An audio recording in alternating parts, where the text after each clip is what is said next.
I'm Denny Enjo, and I was born in 1940 in Vancouver, BC, and I'm going through reminiscing about what was happening during the period between 1942 and almost year 2000, I guess.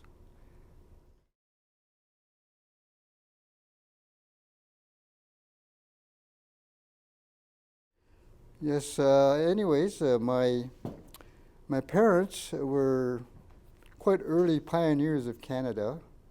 My dad, he was born in 1901 or so, and he came over to Vancouver all the way to Canada when he was about 20 years old. And then while he was working and doing things in Vancouver, turned out my aunt, Mrs. Kimi Kominami, she said to my dad, how would you like to meet my sister? She lives in Japan, in Ogawa, little village in Ogawa in Shigaken.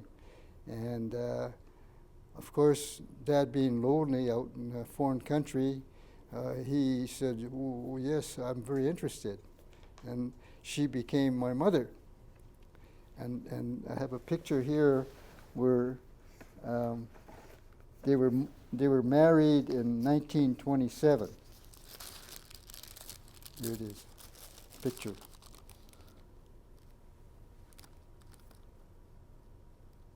Well, Dad, when he was 20, so he would be about 1920 or so, I guess. And this photo shows they were married in 1927. So somewhere in that range, my mom immigrated to Canada, and looks like they were married in Japan.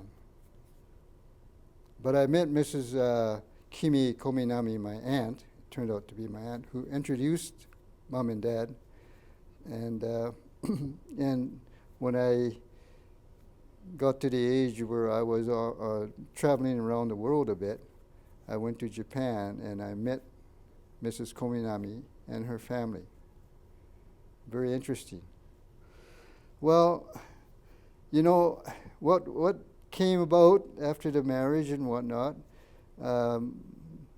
Dad was a businessman, and he had a prosperous business doing dry cleaning. But before he had his own business, he worked in a sawmill. And at the sawmill, he was one of he described it as being very, very critical in the operation of a sawmill, because he had to quickly determine how the timber should be cut to maximize the number of lumber. And he said it was a very tricky, but they had confidence in me to do the best efficiency of a timber. So that was his primary job as a single guy. But then eventually he became a businessman, had a dry cleaning business in Vancouver. And I guess he was doing okay, because I later found out that he had an apartment block somewhere in Marpo. And it's surprising that he was accomplishing so much. I've seen pictures of him owning a car, which surprising in those days. I don't think cars were very common. So he was doing okay before all of a sudden the whole world changed on them.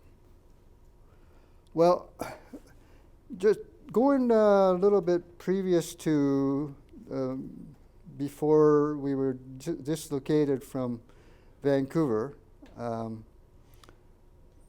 and Dad, they with three children, Ritsu, Eiko, and Masataka. They went back to Japan about 1938 or so. Before the war, my mom and dad and the three children, the Ritsu, she must have been about 7 or so, and then there was Eiko. She was the oldest, and she was older by a few more years. And in between was Masataka, my brother. When they went back to Japan as a family, because my grandmother had just passed away, and granddad, in this farmhouse that they were living in Amago, they call it, Amago near Hikone in Shigaken, Japan. Anyways, my granddad had a big farm at Amago, and he was all by himself when he lost his wife. And so my mom and dad and the three children, they went back to Japan to see what they could do, and my parents decided that they would leave the two oldest children, Yoshitaka or Masataka and Eiko, at the age of 7 and 9, to look after granddad. And then my mom and dad and Ritsu came back to Vancouver to clear up all their business and whatnot, and property and whatnot they owned. So the children that I'm talking about, an early picture, here they are. And this is Ritsu as a little baby. And there's Masataka, and there's Eiko. And so these two, Masataka and Eiko, were left in Japan to look after granddad. And my parents and Ritsu, they came back to Vancouver to clear up all their business and possessions that they had. And the plan was to go back permanently to Japan. And then the war broke out. I wasn't born then. So everything all started falling apart on my parents. 1942, when the war broke out, was Japan.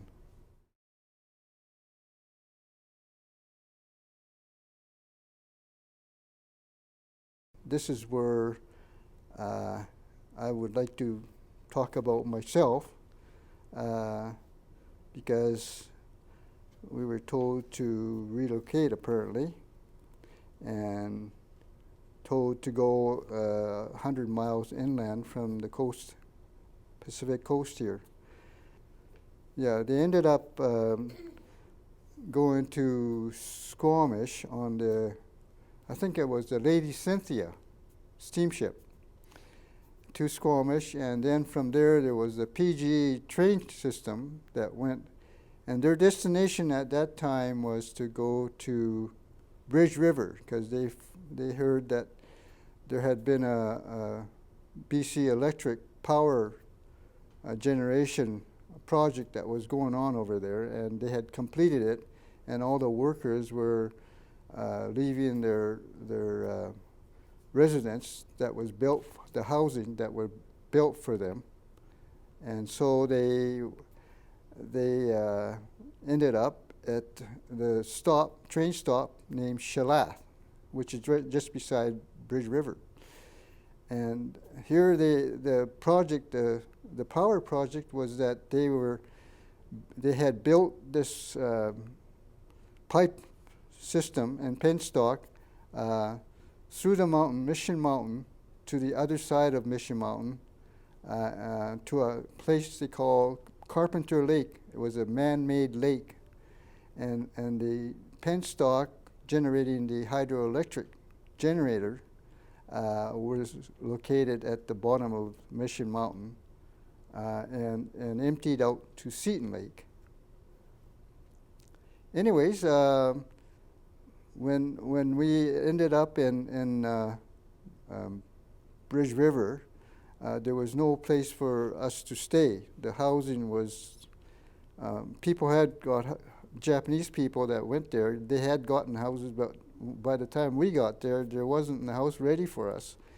And so it turns out that our family lived in the hotel lobby for quite a while before we eventually got some housing.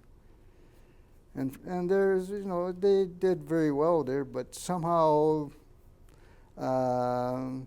we went over to East Lillooet, where a new community had started by the Japanese Canadians. It wasn't in the town of Lillooet, it was on the other side of the Fraser River, they called East Lillooet, and they made their own residence, housing, which is basically what we call a tar paper shack. Very simply made, no insulation, no electricity, no drinking water, but it was shelter. And well, if you know the climate of Lillooet, it can go to extreme temperatures of minus 40 to plus 115, 120 degrees. So it wasn't the most comfortable destination and residence to be living in. But anyways, the Japanese people survived and went there. And I have some pictures here, how simple the houses were and how rough the place was in terms of living standard. And now, as a grown person, I think back and hear about what they had experienced. It was very, very tough for them, and it's surprising how they were determined to survive and what they went through. And more so, I think about my mother, who had to take care of me and my sister, but I was only a baby, so my sister, Ritsu, she mainly babysat me all the time, because my father, he had just had an operation when they left Vancouver, and so he was very, very weak in helping out in physical work. So my mother was able to do a lot of what had to be done, which was like bringing in water with the 2 buckets on a pole over her shoulder and all those rough work, because I couldn't help. I was just a little baby, Anyways, and so I've got pictures of here how they don't look very, very serious about the hardship that they're going through. They look quite reasonably happy. They built a chicken coop, so here's me when I was about 5 or 6 years old, feeding the chicken, and we grew vegetables, watermelon, lots of sun there, but no water. So the community, they had to bring the water up from the Fraser River, which was muddy, and it wasn't drinkable, but it was water for growing.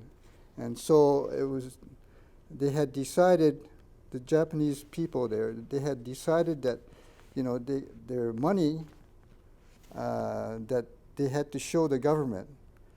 They were a group of Japanese Canadians that decided that they would and they could go on independently to further inland if they could show that they had $1,800. And these people did have money in that term. And so they were looking and building their own livelihood. And they, early on in their residence there, they decided that, this is in East Lillooet, they decided that they better do something more than just live there and make a subsistence. They better make some money. So they banded together and discussed the fact that maybe they could grow tomatoes, which was a suitable vegetable to or produce to show that hey, look, why don't we grow a tomato industry here, and that way we can subsist longer. So this is what they did, and in order to bring the water required for the fields, there was lots of good land there, but no water. So the water was pumped in after they built a pump house on the Fraser River, and they brought it up over the banks of the river, and then they had, I remember, wooden flues to carry the water around the upper side of the big garden. And but the whole point is to go and take the water for living use in the houses. It had to be carted in, so everybody had to go and it wasn't piped in, so they had to carry water on these 2 buckets on a pole over their shoulder. And so it was not an easy life. And here's a picture of my sister with her bike, which was a very critical means of transportation, because in those days, especially moving to East Lillooet, there was no such thing as having motor vehicles. Anyways, so here's some ideas of okay, so I've got to show you a picture of the house that we lived in.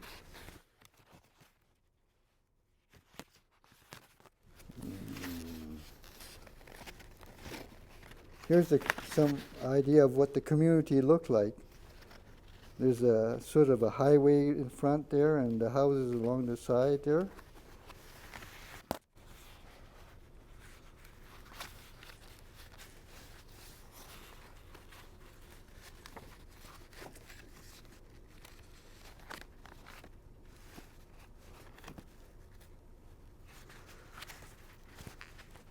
Okay, so there's a picture here of the house, siding, vertical sidings, and there's my mom there. And there's me beside the house with the watermelon we had grown there, and they were really good tasting. And we had little gardens right beside our house too, and here's Mom and Dad there, just standing there. And they even went to the point where they had to build their own school, because there's no such thing built for them. So they had to build their own school. Here's another picture of the house, how simple it was. The main thing you've got to remember is it wasn't insulated, and it's very hot in the summer and very, very cold in the winter. So I do recall things like, going to bed, and one way that we had to keep warm in these real cold days was to get a boulder, and heat it on the wooden stove until it was warm, and then we put it and wrap it up with cloth, and then take it to bed with us, so we would stay warm. Those are the kind of things that these people had to, and we had to initialize in order to survive. This village, it was started from scratch. In other words, it was just sagebrush, nothing there. No electricity, no water, nothing. And so from scratch they built schools, houses first, of course, and then a school system for the kids. And the kids, like in my case, I was in a school from grade 1 to 5 in one room, and from 6 to 8 was in the other side of the house, of the school. There's the school. So they went from grade 1 to grade 8 with 2 rooms. And here's a picture, a better picture of what the house looked like, a standing house. Okay, by this time I was going out from over 5 years old now, I guess. And there was the school bell, and my first language was Japanese, because we were not, the whole community in East Lillooet was not really communicating with the other people across the river. And it turns out symbolically we had a bridge crossing the river, Fraser River, and there was a segregation. You can't go across the river. You can't go and fish there in the river. That kind of restriction is hard to believe, but it was happening. And so the older kids from grade 8 to high school, they had a tough time initially, and the little kids like myself, from grade 1 to 5 in one room and whatnot, and we had 2 teachers, I guess, and they managed to get us started, but I guess we learned English that way because Japanese was the first language for us.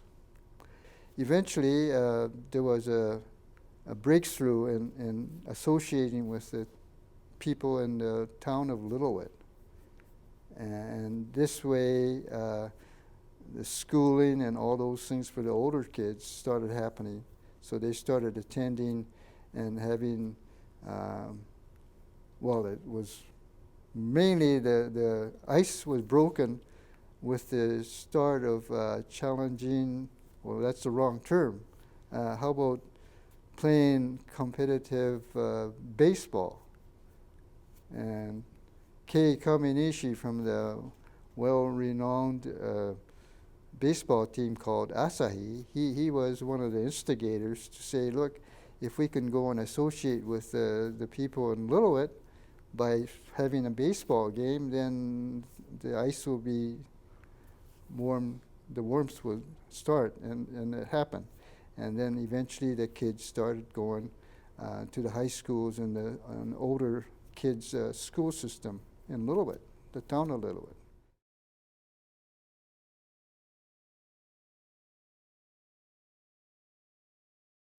Well, when I think about the fact that there was very, limited initially communication with the town of Lillooet, I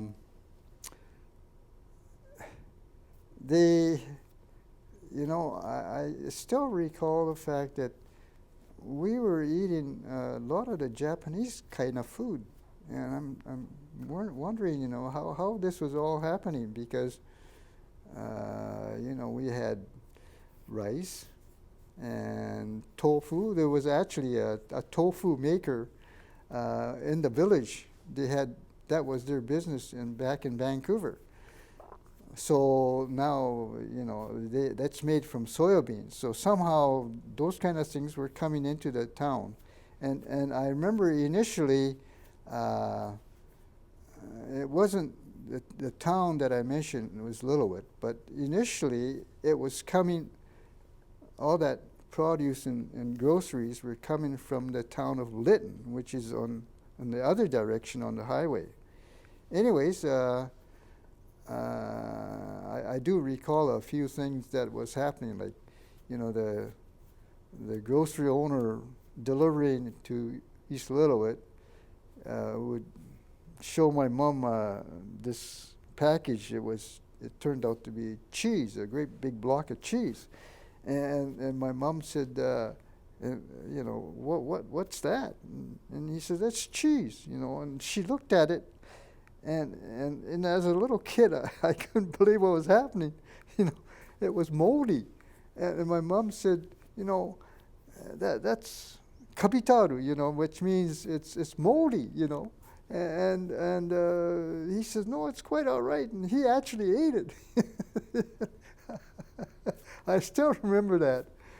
Well, anyways, but things started changing, and we started going to the Lillooet side for all our shopping or whatever. And I guess with the railway system going right by Lillooet, things were being brought in from the city, big city, which is Vancouver. And so we started getting more and more of the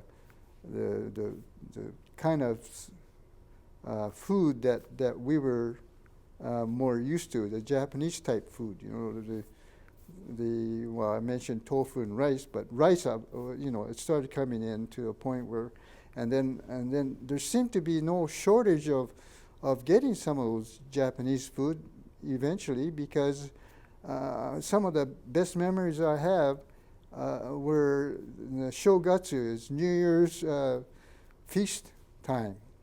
And it was a great thing a treat to me, because we would visit every house in the community, because they had made all this gochiso, which is all this good food. They had cooked all this, and it's the best food I've ever had, you know. It's amazing what these people were able to come up with in terms of surviving and enjoying life as they could, best as they could. Well, okay, so, you know, we managed to just live along a little bit, and the kids started eventually graduating from school, and things got better. And then I remember the real older kids, you know, they'd be in their early 20s or so, or late teens. They started leaving the restricted little East Lillooet. They wanted to do more than just be in a little place. And so they started moving out to Eastern Canada. They weren't allowed to go back to Vancouver.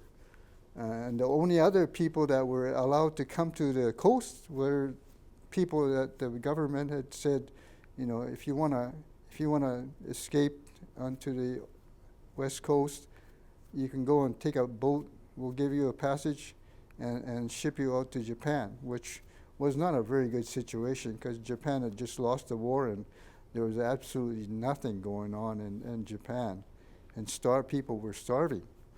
So it was a bad situation. So a lot of the younger people that did stay in Lillooet or in Canada, they went to Ontario and Alberta and those kind of places. Well, as for our family there, I was about 10, but not quite 10 years old, and Rich was about 17, and she had graduated from Lillooet High School, and Dad was still not very well, and then people started moving out of Lillooet and going to Vancouver and the coast again.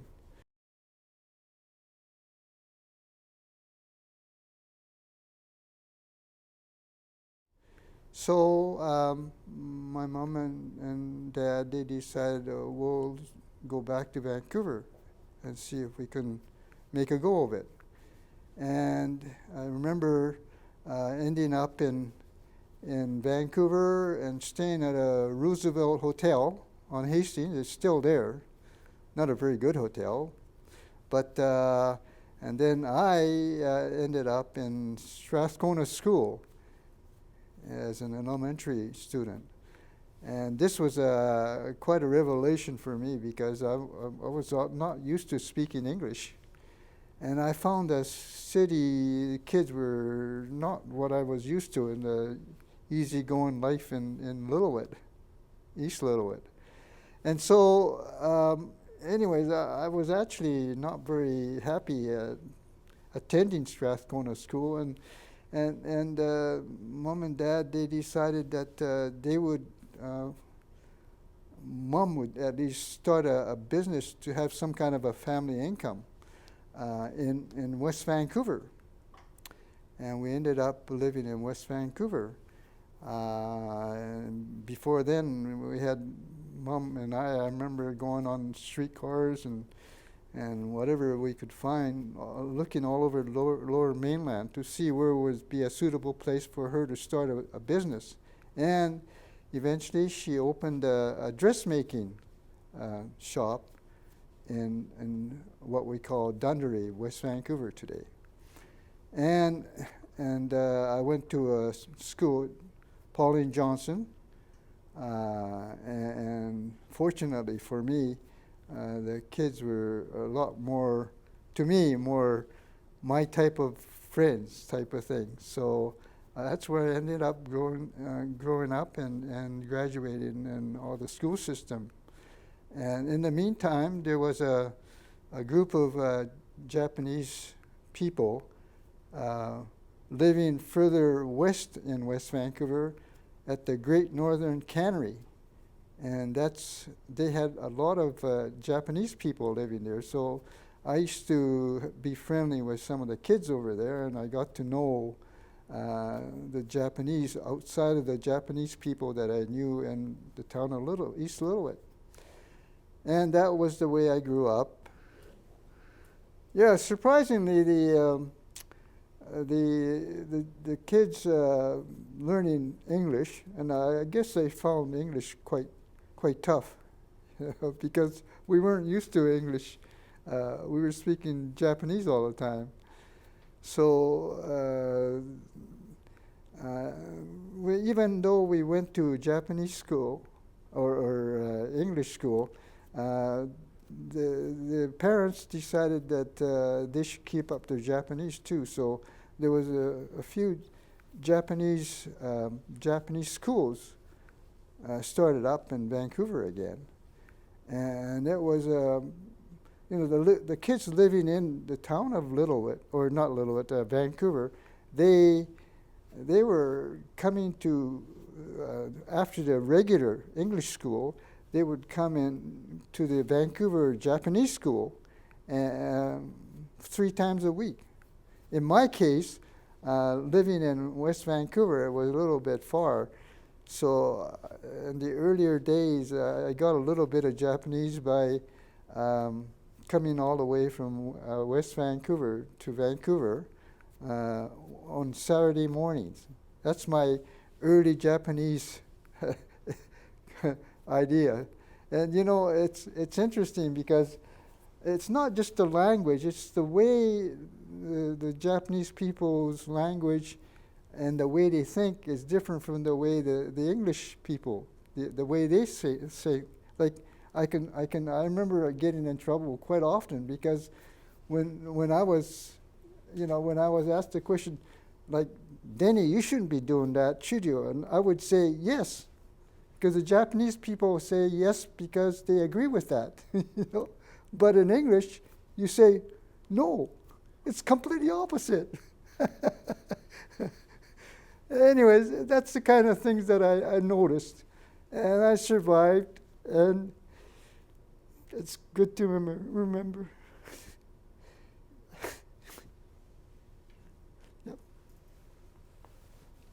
Well, as I grew up, and I had good friends in West Vancouver,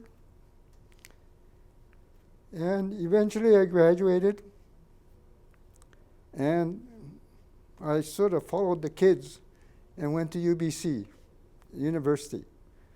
And previous to me, I remember my sister, being much older than I am, she was struggling to go to get higher education, and eventually she went to UBC and took home economics, and I followed later and became an engineer.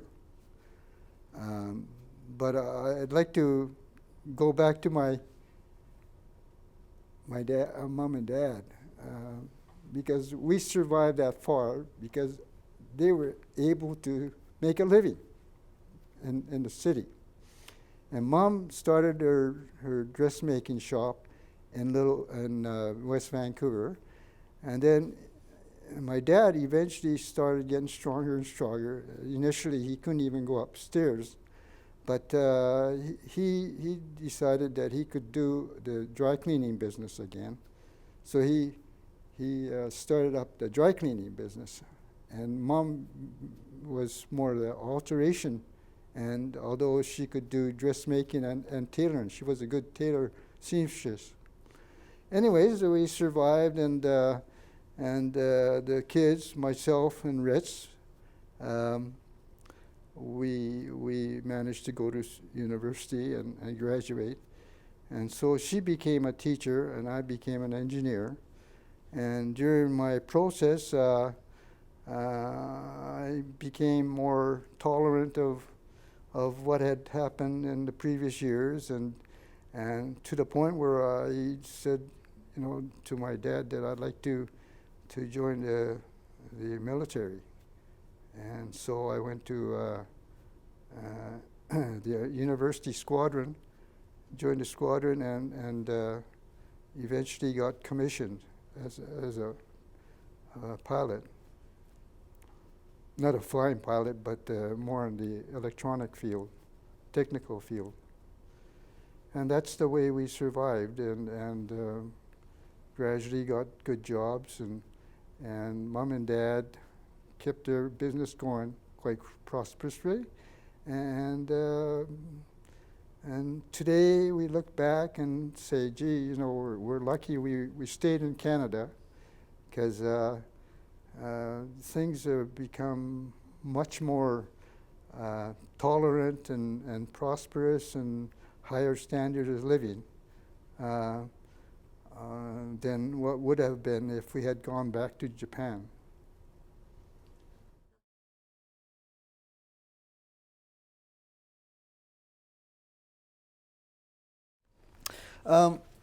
As I was in the English-speaking side and the regular Canadian side, and I had my military experience and so on, I never left the Japanese cultural side. I was one of the few generation of Japanese kids that came out to the big city, the coast, and one thing that I noticed in the life that as it went on, I got older, was I speak Japanese, and I could associate with the older Japanese people, and yet I find that my friends in my age group, they seem to understand the Japanese, but they won't speak Japanese. And I thought, that's kind of weird, because I was, I guess, close enough to my parents, and I respected them to the point where I spoke Japanese and I could speak to them. But these, my friends and that, they have very limited Japanese, and they can't speak out, but they understand. And now I think back, it's because Japan was an enemy, and the Japanese thing to do with Japanese culture was something that they didn't want to tolerate and show the Canadian people when they came out to the big cities. And so it's very interesting that how the Japanese generations started changing all of a sudden. But in my case, I continued to feel that the inheritance for Japanese, my Japanese and my culture, and what I liked about what my mom and dad preached, I kept volunteering to the Japanese community as much as I could. And even to the point where there was a time when in the Buddhist church, Vancouver Buddhist church, they rebuilt their church, and I was getting married, and I was getting married to a lady from Japan. Anyways, we had no church to have a Japanese type wedding, so we had our wedding at the Japanese school. So there's a picture of the wedding at the Japanese school. I think that was the only wedding they had in the old Japanese school. I also kept in touch with the Japanese community by volunteering a lot in the Japanese Buddhist church in Vancouver, and very much so in the Vancouver Japanese language school. The school was the first, the only piece of property that was given back to the Japanese people, because the other properties that the Japanese people owned were not given back to the Japanese. Well, they were sold for peanuts. You know, the government had made an excuse that it was the expenses that they had to recover for keeping the properties. So the Japanese people that eventually came out to the big cities in the coast here, they weren't given or returned their properties, but the school, with some legal loopholes that was found by the Japanese Canadians, were able to claim the old Japanese language school building. That's the only building that the Japanese people ever got returned from the Japanese. I'm very, very glad that I was able to have connections with the Japanese communities in Canada, and I volunteered a long time. And so what became of, I had 3 kids, and what became of their interest in Japanese? Well,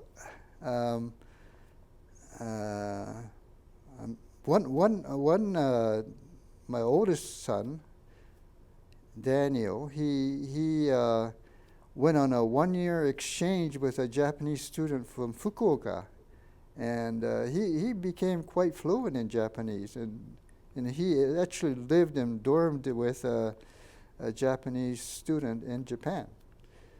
But the surprising part was my son, the youngest son.